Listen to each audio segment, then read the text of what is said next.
I mean, you can't be blunter than that. We won't have an energy future. I mean, you write about green enthusiasts dominating the public debate. How has this come to pass? How have we become so brainwashed?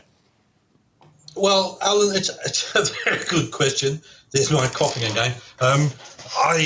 It just seems to me that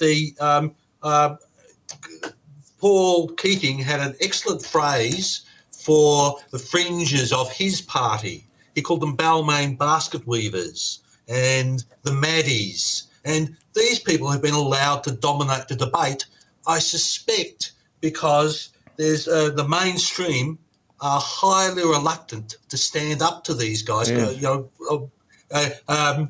because, hey, look, we'll be seen to be soft on climate. And it's one of the explanations. The other explanation is that the fringe has become so powerful through this business about cancellation and yes, I mean, basically we lack the guts to take them on. I mean, you rightly say that if we go as we are, and I'm talking to our viewers here. I mean, this man's been through this 100 times, but you say much of the East Coast reliable power supply will cease.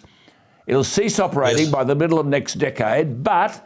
And this is the point that you write, Mark Lawson, there may be nothing to put in its place.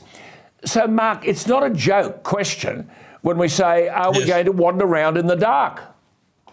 Well, I certainly hope not, Alan. The point out it can be reversed if policymakers come to their senses. Yeah. The problem, as I point out there, is that they're relying on private investors to build a lot of this stuff, which they fondly imagine will replace reliable power. It won't.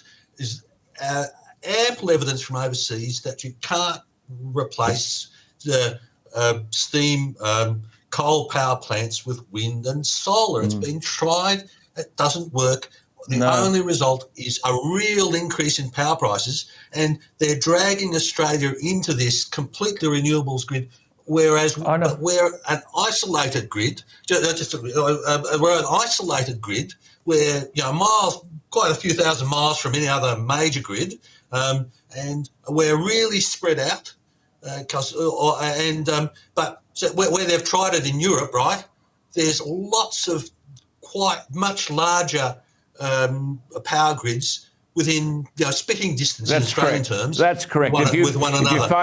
If you fail in Germany, you might be able to get something from France. But I just want to come back to this point, you see, because I'm not just talking to you, we're both talking to viewers out there. I mean, why do we accept people like Bowen and Keane arguing that renewable energy projects will take over the role of coal-fired plants when there is considerable evidence that they can't?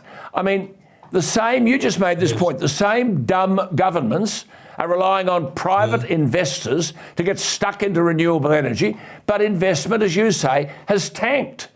And I mean, it's gone. Well, what investment is there, wouldn't be there, without the rent seekers, hands out for subsidies from government? Yes, that's right. Now, I will say here that the same thing is happening in Europe, and in Europe, they have considerably more subsidies here than we do, right? In say, UK, wind farms are paid to not generate if they're kicked off the grid for any reason. They're paid for their lost time or whatever it is, however their system works. We don't do that, but still the same. That's the same thing. Investment has tanked, and part of that is because it's tanked broadly.